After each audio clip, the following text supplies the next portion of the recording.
اس سے مزید اس سے بحران بڑھے گا، کم نہیں ہوگا، کیونکہ اب تازہ اطلاع یہ ہے کہ جسٹس مجیب اختر صاحب نے جوڈیشل کمیشن میں جسٹس جو چیف جسٹس ہیں جسٹس قاضی فائز عیسیٰ ان کے ساتھ بیٹھنے سے انکار کر دیا۔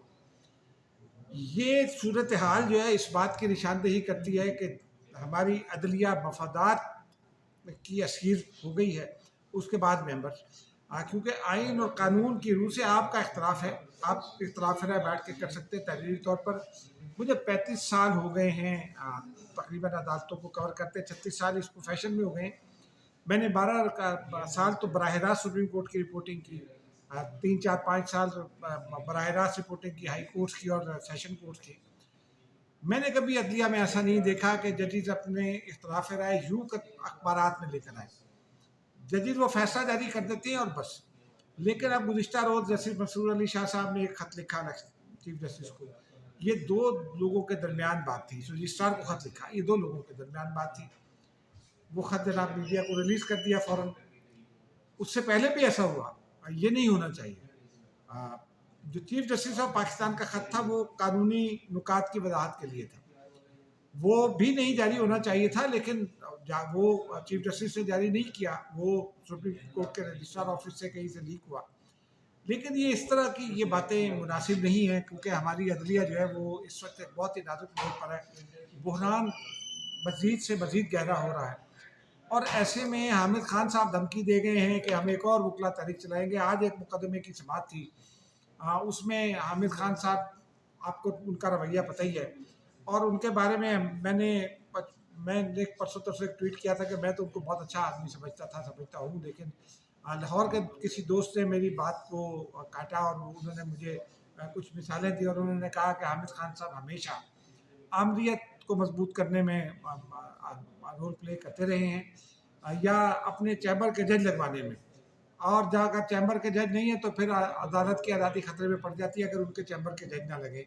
یہ بہت ہوتا ہے۔ عدلیہ کا لاہوری گروپ کے حوالے سے بہت ساری باتیں آتی ہیں سامنے، لیکن اب کیا کیا جائے، یہ معاملات ہیں ایسے کہ اس پر جو ہے وہ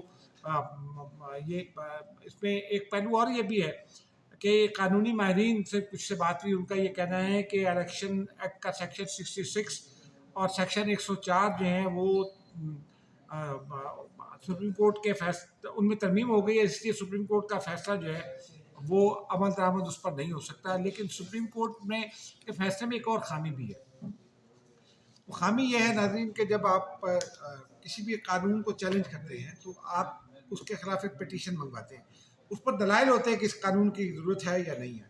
آپ نے اس فیصلے میں اور آپ کا جو جنوری کا فیصلہ ہے، غالباً 12 جنوری کا یا 13 جنوری کا، مجھے ڈیٹ یاد نہیں ہے، جس میں بھلے کا انتخابی نشان نہیں دیا گیا تھا، اس میں تو سارے لوگ موجود تھے نا۔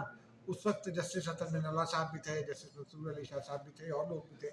اس وقت یہ کہہ دیا جاتا، لیکن اس کے بعد وہ سیکشن 94 کو معطل کر دیا گیا۔ یہ کہتے ہیں کہ الیکشن کمیشن نے تو کچھ کام ہی نہیں کیا، وہ پوسٹ آفس بنا رہا۔ نہیں، الیکشن کمیشن پوسٹ آفس نہیں بنا رہا، اس نے خطوط لکھے پی ٹی آئی کو، اور اس نے اپنا رول پلے کیا، دیگر لوگوں کو بھی خطوط لکھے، اے این پی کو لکھے، ابھی مولانا فضل الرحمان کی پارٹی کو لکھے ہیں۔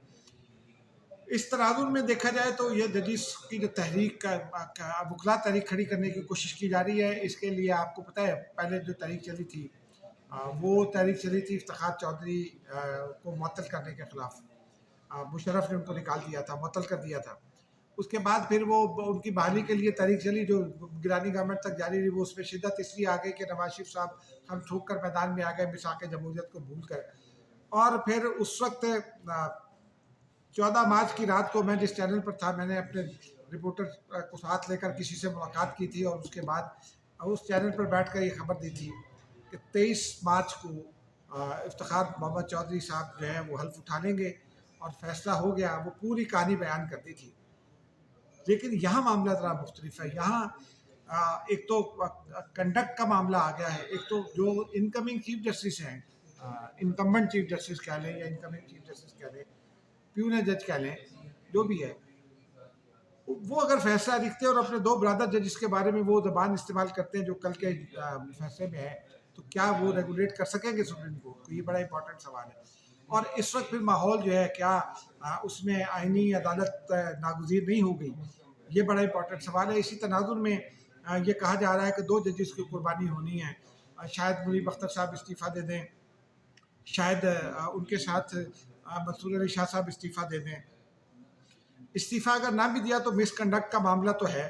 اب آگے معاملہ کیا ہوتا ہے یہ دیکھنا پڑے گا. لیکن یہ 2 ججز کا جو پی ٹی آئی سے وابستہ عابد خان صاحب ہیں، ان کی یہ کوشش اور خواہش ہے کہ 2 ججز کے سر لے لیے جائیں، ان کو عدالت سے نکلوا لیا جائے تاکہ وکلا تحریک کھڑی ہو. میں سمجھتا ہوں کہ یہ بہت ہی خطرناک صورتحال ہوگی اگر یہ بات اس مرتبہ ہوتی ہے. اسی تناظر میں کہ وہ آئینی عدالت کا جو معاملہ ہے اور پھر ججز کے کنڈکٹ کے حوالے سے بلاول بھٹو نے آج بڑی فنلی بات کی ہے. ایک تو انہوں نے آرٹیکل 63 کا پر ان کا یہ کہنا ہے، اور یہ ٹھیک کہتے ہیں، دنیا بھر میں موجود ہے، برطانوی پارلیمان میں بھی. ابھی چند ماہ پہلے کی بات ہے کہ برطانوی جو پارٹی تھی ٹوری پارٹی، ان کا اجلاس ہوا تھا اور ڈیوڈ کیمرون کے خلاف پارٹی کے اندر بغاوت ہو گئی تھی. حالانکہ ڈیوڈ کیمرون وزیر اعظم تھے ان کے، اور پارٹی کے اندر وہ ان کے خلاف تحریک عدم اعتماد آئی تھی. تو یہ پارٹی پالیسی سے اختلاف کرتے ہوئے ضمیر کی آواز پر ووٹ دینے کی امریکہ میں، برطانیہ میں، سب جگہ پر اجازت ہوتی ہے. پاکستان میں چونکہ فلور کراسنگ کا قانون بین ہے موجود ہے، اور پاکستان میں لوگوں کو خرید و فروخت ہوتی رہتی ہے، تو اس لیے پاکستان میں اس پر پابندی عائد کی گئی تھی.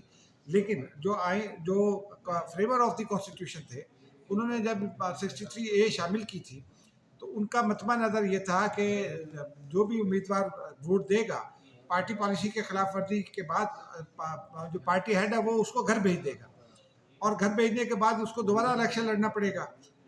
تو پھر لوگ فیصلہ کریں گے نا کہ اس کا یہ فیصلہ ٹھیک ہے یا غلط ہے. اس نے اگر ضمیر کی آواز پر دیا یا پیسے لے کر دیا تو پھر یہ لوگ فیصلہ کریں گے.